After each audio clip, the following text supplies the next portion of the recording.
क्योंकि इस वक्त जो अगला क्राइसिस आ रहा है वो ये आ रहा है कि आप तेल जो आप निकालते हैं सिर्फ तेल नहीं होता, उसमें 100 प्रोडक्ट्स और निकलती हैं। उसमें से हीलियम निकलता है जिससे आप अपनी ये खाद बनाते हैं। अब खाद की शार्टेज होगी, खाद की शार्टेज होगी तो फूड की शार्टेज होगी, फूड की शार्टेज होगी तो फूड इन्फ्लेशन बढ़ेगी, कीमतें बढ़ेगी। पाकिस्तान में जिस तरह कीमतें बढ़ रही हैं तो ये एक बड़ी खौफनाक सिचुएशन है। देखो यार, अवाम दोस्त सिस्टम ही नहीं। अवाम अगर तो ये अवाम दोस्त सिस्टम हो, ईरान के पर पाबंदियां हटें, आप पाइपलाइन अंदर लेके आए, सस्ता तेल दें, 100-125 लीटर का पेट्रोल करें, बिजली की कीमत कम करें, बिजली की कीमत कम करके इंडस्ट्रियलाइजेशन करें। आपने तो बर्बाद कर दिया। अब आप मुझे बताएं कि पिछले तो कुछ 2000 पता नहीं चंद सालों में तक $50 बिलियन का आपने जो है वो कैपेसिटी पेमेंट कर दी। $50 बिलियन जी। अच्छा, फिर एक और मुआहिदा करके गया था ये जो थे खकान अब्बासी, मुस्लिम लीग नून का प्राइम मिनिस्टर। क्या हुआ उसका जो LNG या क्या जो गैस का जो यहाँ लगे थे प्लांट, $15 मिलियन की माना जो है वहाँ पे काम हो रहा है या नहीं हो रहा, हमने पेमेंट करनी है, कैपेसिटी पेमेंट नहीं अभी हम हर महीने दे रहे हैं। अब वहाँ पे कोई गैसिफिकेशन नहीं हो रही, वहाँ पे कोई काम नहीं हो रहा, वो बंद पड़ा है। अस्सलाम वालेकुम and very warm welcome to the podcast of Saeed Qazi. मेरा नाम है अदील आसिफ और हमारे साथ किसी तारुफ के मोहताज नहीं सईद काजी साहब मौजूद हैं। काजी साहब बहुत शुक्रिया टाइम देने के लिए। काजी साहब, इस टाइम पे मुज़ाकरात की बात हो रही है कि मज़ाकरात की बात हो रही है? देखें, बात यह है कि बड़ा ट्रिकी और बड़ा कम्प्लेक्स इशू है। प्रॉब्लम यह है कि पहली दफ़ा अमेरिका और इज़राइल को जॉइंटली एक अंदाज से शिकस्त का सामना है, जिसे वो हज़म नहीं कर पा रहे। और वो ये चाहते हैं कि हालांकि उन्होंने ईरान का बहुत इंटरनली नुकसान किया है, मगर ईरान का ये एक नुकसान भी बड़ा ये पैराडॉक्सिकल नुकसान है। मसलन 924 स्कूलों को उन्होंने बर्बाद किया, वहाँ पे 30 से ज़्यादा यूनिवर्सिटियाँ, 30 यूनिवर्सिटियों को बर्बाद किया। 40,000 से ज़्यादा जो बिज़नेस कंसर्न थे या बिजनेस लोगों के 1,15,000 मकान इन्होंने बर्बाद किए। और उसमें 2-2,5-3 हज़ार लोगों की शहादतें हुई, मगर ये भी हम नहीं कह सकते कि रबल के नीचे कितने लोग हैं। और 3.2 मिलियन यानी 32 लाख लोग इंटरनली डिस्प्लेस हुए, जिनके घरों से छत चली। अब ये तो नुकसान उसका हुआ, मगर दूसरी तरफ ईरान की ताकत इस तरह ज़ाहिर हुई कि मसलन मैं आपको एक मिसाल देता हूँ। एक सिस्टम है जिसे PLC कहते हैं। PLC? हाँ, ये प्रोग्रामेबल एक सिस्टम का नाम है, प्रोग्रामेबल लॉजिक कंट्रोलर से कहते हैं। ठीक है। ये डिगो गार्शिया में लगा हुआ है।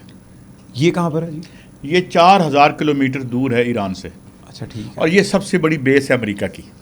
यहाँ पे ऑटोमेटिकली जहाज रिफ्यूल भी होते हैं और पे लोड यानी बम भी उस पर ना ऑटोमेटिकली डिजिटाइज्ड है। सारा अब बताया ये जा रहा है कि ईरान ने जो कैपेबिलिटी हासिल कर ली है वो इसको काइनेटिकली यानी इसको फिजिकली भी तबाह कर सकते हैं, क्योंकि एक मिसाइल ईरान का डिगो गार्शिया पहुंचा है, और इसको साइबर अटैक के जरिए भी बंद कर सकते हैं। ये बंद हो जाए तो समझो अमेरिका का जितना नेवल ताकत और बाहर फार हो जाए। ठीक है। अब अमेरिका को ये पता है। ठीक है। मैं आपको यह भी बता दूं कि उसके जो एडवाइज़र हैं जी ट्रंप के, उन्होंने जाके उसे कह दिया कि ये अनविनेबल वार है।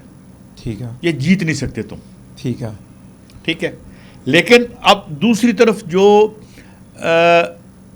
ज्यूज़ की लॉबी है अमेरिका में, वो बड़ी स्ट्रांग है। ठीक है। यहाँ तक लोगों ने कहा है कि ट्रंप को रिपोर्ट नहीं करता, ट्रंप और JD वैंस को रिपोर्ट करते हैं। अच्छा। ये बातें उनके अपने चैनल पे हो रही हैं। ठीक है। तो क्या वो अमन होने देंगे? क्योंकि अमन का मतलब ये है कि ईरान के तमाम असासे जो हैं वो जो फ्रीज हुए हैं वो उसे मिल जाएंगे। मज़ीद पैसे वो कमा सकेगा, कारोबार कर सकेगा। अगर अपनाए हरमूज में, जिसे गलत तौर पर हरमुज पढ़ते हैं, ठीक है, हरमूज में अगर वो टोल टैक्स लगा लेता है तो उसको तकरीबन 60-70 से 90 बिलियन की सालाना आमदनी होगी। ठीक है। तो ईरान इसमें से ताकत, एक रीजनल ताकत बन के इमर्ज करेगा। ठीक है। अच्छा, अब दूसरी बात ये कि ज़ाहिर है ईरान ने जंग जीती है तो अपनी टर्म से ही आएगा। बिल्कुल ठीक है। ये बात साबित हो चुकी है कि एरियल फायरिंग से या एरियल हवाई हमलों से आप फतह नहीं कर सकते उसको। जमीन अंदर जाने के लिए आपको 10 लाख फौज चाहिए, जो आपके पास नहीं है। और बड़ा पोरस है और बड़ा पहाड़, एक किला नुमा मुल्क है ये, और बहुत बड़ी इसकी जोग्राफिया है। ये बहुत फैला हुआ है। इराक से तकरीबन कह ले तो 2 गुना बड़ा है, या मतलब ज़्यादा बड़ा है। तो ये सिचुएशन है। अब फेस सेविंग मिलती है नहीं मिलती, लॉबीज़ का कितना इन्फ्लुएंस होता है। अमेरिका के अवाम के और दुनिया के अवाम के मफाद में है कि ये मुआहदा हो जाए। ओके। क्योंकि इस वक्त जो अगला क्राइसिस आ रहा है वो ये आ रहा है कि आप सिर्फ तेल जो आप निकालते हैं, सिर्फ तेल नहीं होता, उसमें 100 प्रोडक्ट्स और निकलती हैं। ठीक। उसमें से हीलियम निकलता है जिससे आप अपनी ये जो खाद बनाते हैं।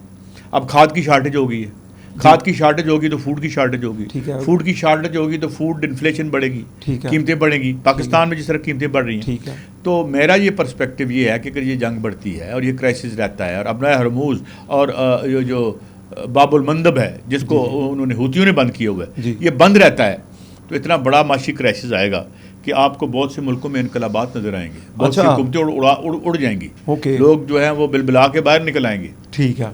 तो ये एक बड़ी खौफनाक सिचुएशन बनी। ठीक है, ठीक है। लेकिन क्या साहब, इस टाइम के ऊपर, जिस टाइम के ऊपर दुनिया एक तबाही के दहाने पे खड़ी हुई है, पाकिस्तान का रोल बहुत पॉजिटिव है, वो इस जंग को बंद करा रहा है।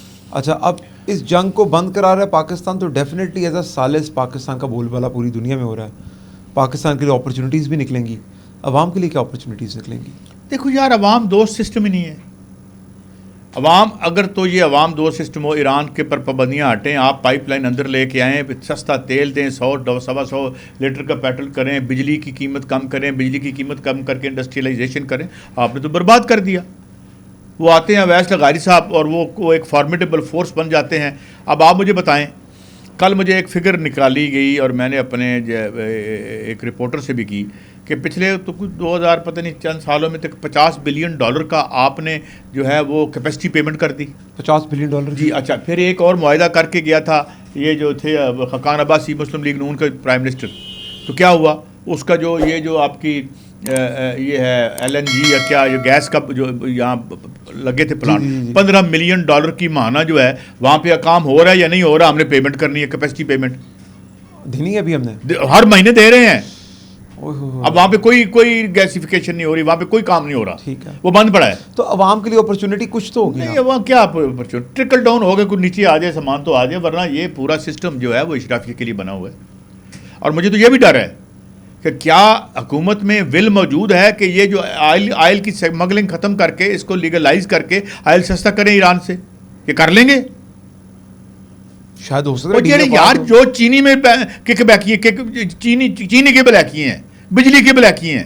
नहीं, कैसे इस टाइम पे बात किसी और हाथ में है ना, पता नहीं, अभी तक तो नहीं लगता कि वो इनका कोई इनका हाथ रोकेगा या रोक सकता है। अगर हाथ रोकना हो तो आज ये LNG के मुआहदे ख़त्म करें, ये 12-15 मिलियन डॉलर जो हम महीने के दे रहे हैं।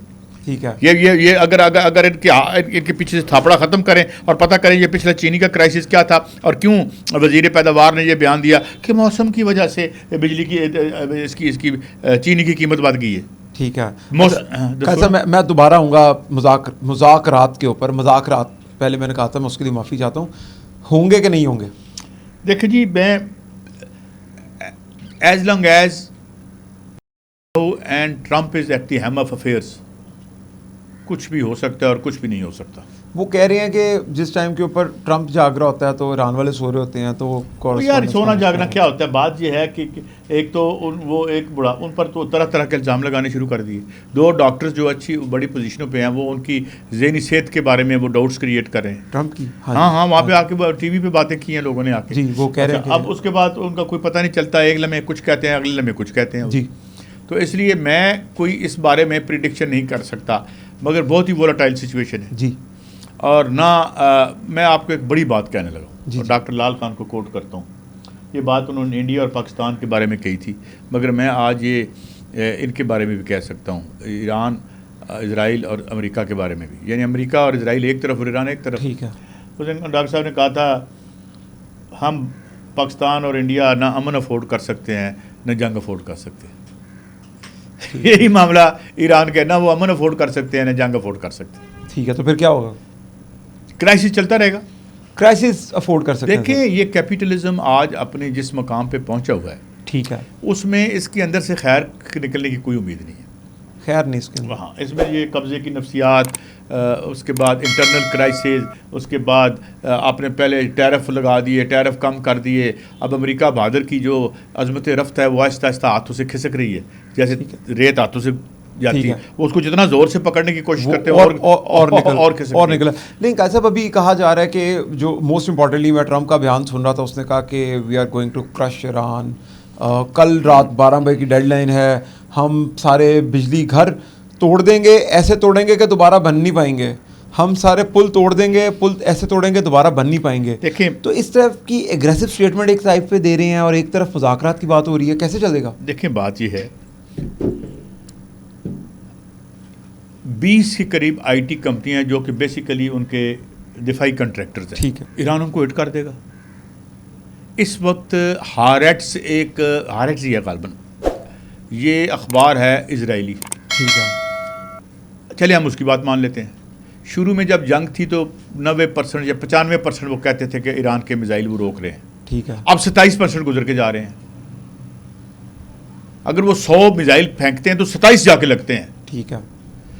और अगर 2-3 हफ्ते जंग और जारी रहती है तो उनके पास ये 100 के 100% चले जाएंगे। नहीं, लेकिन काजी साहब, मैं इस पर पूरा आपसे प्रोग्राम करना चाहूँगा इस बात के ऊपर कि कहने में तो यही आ रहा है कि ये टाइम बोरो भी किया ट्रम्प ने। हाँ Reallocation यार के नहीं लिए। बन सकता ना। देखें, ईरान, चाइना और रशिया की जो कैपेबिलिटी है उसके निज़ाम की वजह से वो समझें कि जितना वो 1-2 दिन में अब मिसाइल बना लेते हैं, महीना लग जाता है अमेरिका को, क्योंकि वहाँ ठेकेदारी सिस्टम है, वहाँ अच्छा। 5 बड़ी कंपनियां हैं।